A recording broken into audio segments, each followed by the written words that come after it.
tarde, boa noite. O livro Os Limites do Capital, de David Harvey, é de 1982. Nós temos no Brasil a edição da Boitempo de 2013. Em 2006, um prefácio, uma espécie de introdução à edição inglesa. Nessa introdução, Harvey vai deixar claro algumas questões. Bom, mas antes eu preciso dizer que é um livro de 600 páginas, é um livro bastante denso, pode ser considerado um manual, um livro de consulta, enfim. Na verdade, uma retomada da obra de Marx, do Capital.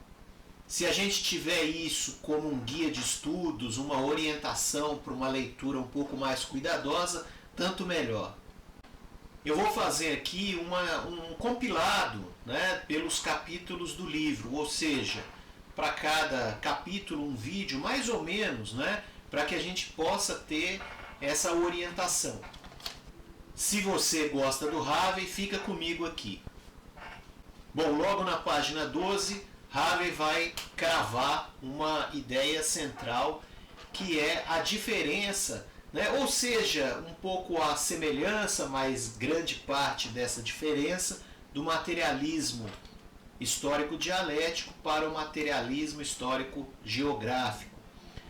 Os Limites do Capital passa a ser, portanto, uma obra que toca nesse ponto, né, como pano de fundo. Há uma certa negação, né, da questão marxiana de tratar o capital como tempo e esquecer um pouco a questão espacial. É um livro escrito durante a década de 70. Harvey acumula a experiência de ter lecionado o Capital de Marx, e isso se transforma num potencial de 5 anos que ele demorou para escrever esse livro. Há uma autocrítica, na verdade, um ajuste que é feito nessa introdução para que o leitor entenda quais são os limites dos limites do capital, ou seja, o limite da sua própria obra. Lá na página 23, Harvey diz o seguinte: a linearidade da narrativa em Os Limites da Capital, ele foi criticado por isso, faz parecer que o capital tem uma existência espectral própria antes de chegar tangivelmente à Terra, em espaço e tempo. Parece que as tendências de crise do capitalismo podem ser colocadas sequencialmente, movendo-se do geral, por exemplo, da queda da taxa de lucro, para o temporal, para a questão financeira, e para o espacial, para o desenvolvimento geográfico desigual e geopolítico. Entretanto, é equivocado enxergar tais recortes na teoria da crise apresentada nesse livro, Nos Limites do Capital, como sequenciais. Ou seja, elas não são sequenciais. Elas devem ser entendidas como aspectos simultâneos para a formulação e resolução da crise dentro da unidade orgânica do capitalismo. Ou seja, nada é por etapas, as coisas se entrelaçam, essa que é a ideia, né? Portanto, vamos evitar a leitura linear de Os Limites do Capital, ou seja, pegar a obra do Capital de Marx e tentar entender essa totalidade. Esse é o desafio. Bom, e daí o entrave que ele tem com o materialismo histórico dialético, ou seja, pouco dialético, né? Na verdade, ele precisaria entender, as pessoas, né, precisariam entender desse sentido espacial, temporal, entrelaçados. Para isso, precisamos, obviamente, resgatar alguns autores do passado que tocaram em feridas interessantes. Falo aqui de Newton, Descartes, Kant, Leibniz, todos esses autores que Harvey menciona como importantes para tratar dessa questão do espaço, tempo, relativo, etc. Na página 25, é o tratamento da questão compressão, espaço, tempo, que é um dos conceitos aí ravianos muito interessantes. Vamos lá, eu vou ler aqui esse trecho. Se procurarmos a globalização no espaço e tempo absolutos, não iremos encontrá-la. Ou seja, já há uma crítica a essa ideia abstrata, né, da globalização. Lampejos desse tipo me permitiriam formular ideias da compressão espaço-tempo. Eu entendi que o argumento, estabelecendo uma relação cruzada dos conceitos absoluto, relativo e relacional do tempo-espaço, com as distinções de Lefebvre entre as práticas sociais materiais, as representações do espaço e os espaços de representação, o espaço tal como é vivido. Ou seja, espaço não é simplesmente um desenho geográfico como a gente aprendeu nos mapas, né? Mas sim algo concreto, substantivo, relacionado com o tempo do capital. Sobre isso ele se debruça, né, em várias franjas desse livro e de outros livros. Para completar essa introdução, vamos aí a um trecho final que expressa claramente os problemas centrais aí de uma globalização no tempo e no espaço. Diz assim: as desastrosas consequências sociais, políticas, ambientais da infinita acumulação pela acumulação, da produção pela produção, estão aí diante dos nossos olhos. No meio do que Marx, nos Grundrisse, chama de contradições agudas, crises, convulsões, talvez devêssemos prestar atenção à sua conclusão de que a destruição violenta de capital, não por circunstâncias externas a ele, mas como condição de sua autopreservação, é a forma mais contundente que o capital é aconselhado a se retirar e a ceder espaço a um estado superior de produção social. Ou seja, a crise do capitalismo tem a ver com o próprio capitalismo. Então é uma coisa que ele vai acumular e espalhar pelo globo, né, fazer os estragos necessários. Chegamos a uma pergunta central: o que Harvey pretende com tudo isso? Então, como eu disse, desde de meados aí da década de 70 até chegar a 82, ele está muito preocupado em não só estudar Marx no Capital, com os cursos que ele deu de Marx, mas a traduzir a essa questão de Marx na contemporaneidade, no caso lá nos anos 80. Ele reuniu, portanto, esse material de aulas, né, das suas próprias intervenções, dos seus escritos, e aprendeu com tudo isso. Quando a gente dá aula, a gente aprende também. Curioso se faz que ele quer traduzir um Marx de forma palatável. E isso a gente vai direto ao capítulo 1 para tratar do início dessa digestão, digamos assim, do texto do Capital de forma mais palatável. O capítulo chama Mercadorias, Valores e Relações de Classe. O que realmente importa são os conceitos: valor de uso, valor de troca e valor numa engrenagem só, ou seja, na sua relação.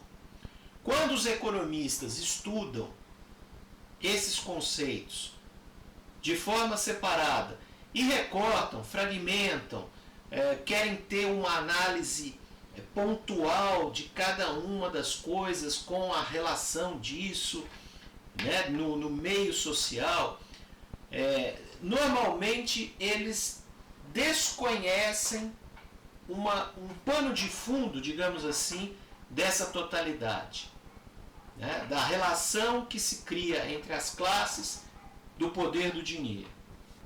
O sistema de produção sob o controle capitalista tanto responde quanto cria os desejos e as necessidades por parte do trabalhador. Então tem um tripé, né, que chama wants, needs and desires, né, necessidades, desejos e vontades.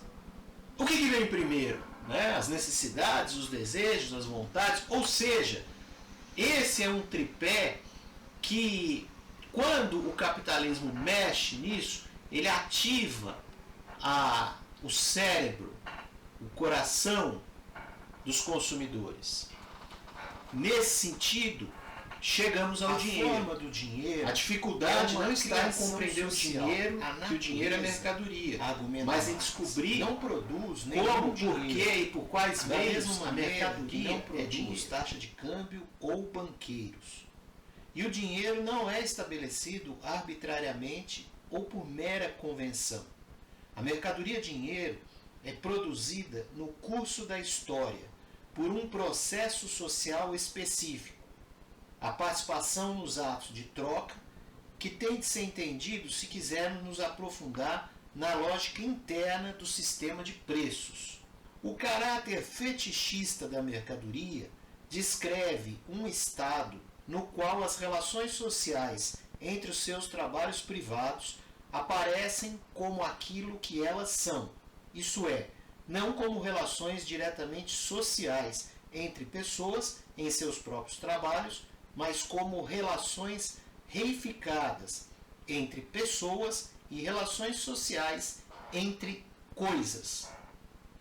Na página 63, diz assim: mais perturbador, no entanto, é o fato de que a forma preço pode abrigar uma contradição qualitativa, de modo que o preço deixe absolutamente de ser expressão de valor. Os objetos que não são produtos de trabalho humano, a terra, a consciência, a honra, etc., podem ser comprados de seus possuidores com dinheiro e, mediante seu preço, assumir a forma mercadoria.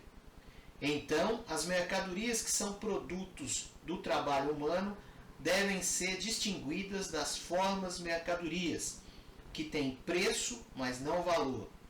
Esse tópico não é seriamente abordado de novo até o 3º capítulo do Capital.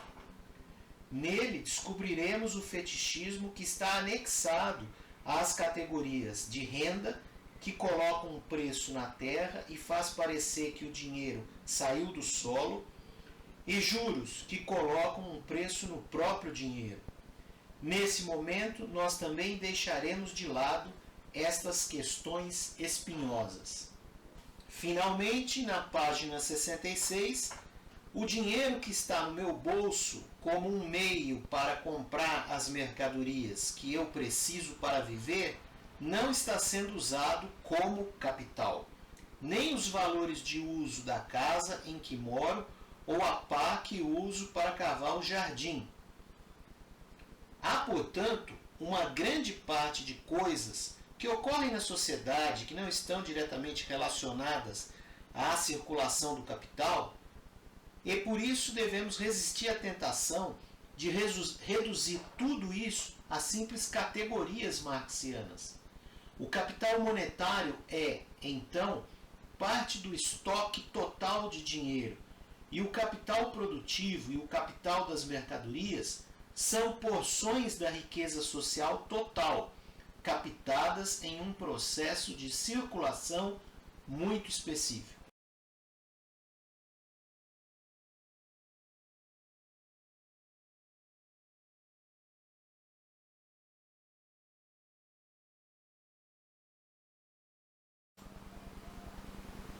Para finalizar esse vídeo, mais uma vez, porque já tem outros vídeos meus falando sobre isso, o tema é competição.